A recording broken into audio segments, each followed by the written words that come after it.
దైవానుగ్రహంతో అందరూ బాగున్నారని ఆశిస్తూ మనకి ఆషాఢ మాసం వచ్చేస్తుంది కదండి. ఆషాఢ మాస విశిష్టత గురించి, వైభవం గురించి నాకు తెలిసిన 2 విషయాలు మీతో షేర్ చేసుకుంటున్నాను. చాలామందికి ఉండే పెద్ద అనుమానం ఏంటంటే, ఆషాఢంలో పెళ్ళిళ్ళు, గృహప్రవేశాలు ఎందుకు చేయరు? దీని వెనుక ఉన్న బలమైన ఆధ్యాత్మిక, ప్రాకృతిక కారణాలు ఏంటి అనేది మనం ముందుగా తెలుసుకుందామండి. ఆషాఢ మాసం అంటే రైతుల కాలం. పూర్వం రోజుల్లో ఈ మాసంలో వర్షాలు సమృద్ధిగా పడి రైతులు వ్యవసాయ పనుల్లో బిజీగా ఉండేవారు. అందరూ పనుల్లో ఉంటే శుభకార్యాలకు రావడానికి కుదరదని దీనికి ఒక కారణం అండి.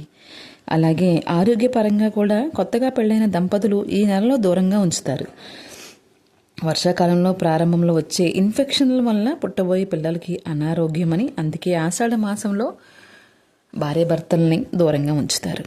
ఇది ఒక మనకు సాంప్రదాయంగా మారింది. ఇక ఆషాఢ మాసంలో గ్రామ దేవతలను, అమ్మవారిని చాలా విశేషంగా మనం ఆరాధించుకుంటాం కదా. గ్రామదేవత ఆరాధన చాలా విశిష్టమైనదండి. ఈ ఆషాఢ మాసంలో వచ్చే శుక్రవారంలో ఒక్క శుక్రవారమైనా గ్రామదేవత దగ్గరికి వెళ్ళి నైవేద్యాన్ని సమర్పించుకొని మనస్ఫూర్తిగా పూజ చేసుకుని వస్తే అమ్మవారు మన వెనకాలే ఉంటుంది. అలాగే ఆషాఢ మాస రహస్యాల గురించి తెలుసుకుందాం. ఆషాఢ మాసంలో మనకి తెలంగాణలో బోనాల సాంస్కృతిక పండుగ అనేది చాలా విశేషంగా జరుపుకుంటారు కదండి. ఎల్లమ్మ, పోచమ్మ, మైసమ్మ వంటి గ్రామ దేవతలకు ఘటాలు ఎత్తి బోనాలు సమర్పించుకుంటారు. అలాగే ఆషాఢ శుక్రవారంలో లక్ష్మీదేవిని విశేషంగా పూజించుకుంటారు కదా. శాకాంబరి ఉత్సవాలు కూడా మనకి విజయవాడ కనకదుర్గమ్మ అమ్మవారిని ఈ మాసంలో కూరగాయలు, ఆకుకూరలతో అలంకరించి శాకాంబరి దేవిగా పూజిస్తారు. ఇక మన సాంప్రదాయాల్లో ఇంకొకటి ఏమిటంటే, ఆషాఢ మాసంలో గోరింటాకు అనేది మనం ఖచ్చితంగా పెట్టుకుంటాం కదా. ఆషాఢ మాసం అనగానే ఆడపిల్లలకు గుర్తొచ్చేది గోరింటాకు. ఈ నెలలో ఖచ్చితంగా పెట్టుకోవాలి. ఈ వర్షాల కారణంగా మన కాళ్ళు, చేతులు ఎక్కువ నీళ్ళలో నానడం వల్ల వచ్చే ఇన్ఫెక్షన్లకి అవి దూరంగా ఉండడానికి, మన శరీరంలో ఉండే వేడిని తగ్గించి యాంటీ ఆక్సిడెంట్గా పనిచేయడానికి మనం గోరింటాకును పెట్టుకుంటాం. దీనికి సైంటిఫిక్గాను, శాస్త్రపరంగా కూడాను చాలా ఆలోచించి మన పెద్దవాళ్ళు మనకు తెలియజేస్తారు కదండి. అందుకే ఆషాఢ మాసంలో గోరింటాకు అనేది మనం అందరం పెట్టుకుంటాం కదా. ఆరాధన చేసుకుని గ్రామ దేవతలకు నైవేద్యాన్ని సమర్పించుకుని, రైతుల కంటే వ్యవసాయం చేసే వ్యవసాయదారులకు పల్లెటూరులో పనులు అనేది మొదలవుతాయండి. ఇప్పుడంటే వాతావరణం అనుకూలించక ఎప్పుడు వర్షాలు పడుతున్నాయో ఏ మాసంలో అనేది మనకి సరిగ్గా తెలియడం లేదు. అప్పట్లో అయితే ఆషాఢ మాసంలో వ్యవసాయం చేసుకునే వారి ఇళ్లల్లో పనులు చాలా బిజీగా ఉండేయండి. ఒక పక్కన వర్షాలు, చేలల్లో పనులు అన్నీ ఖాళీ ఉండేవి కాదు. అందుకు కారణంగా కూడా వివాహాలు అనేది ఆషాఢ మాసంలో మనకి తగ్గించి శ్రావణ మాసంలో అనేది వివాహాలు చేస్తూ ఉంటారు.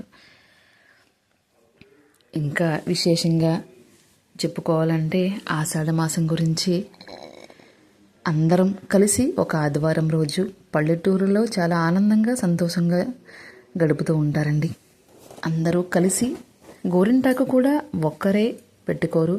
4-5 ఇరుగు పొరుగు వాళ్ళతో కలిసి ముత్తైదులందరూ కూర్చుని, ఎక్కువగా ఆషాఢ మాసంలో ఆదివారం రోజునే ఆ గోరింటాకును అందరూ కోసుకువచ్చి స్వయంగా వాళ్ళే రుబ్బుకొని 2 చేతులకి, కాళ్ళకి కూడా గోరింటాకు పెట్టుకుంటారండి. అది కూడా ఒక పండగలాగే ఉంటుంది ఆషాఢ మాసంలో. ఏ రోజు పెట్టుకుందాం ఏంటి అని. పల్లెటూర్లలో అయితే ఇలా ఇంకా చిన్న చితగా ఉంటాయి.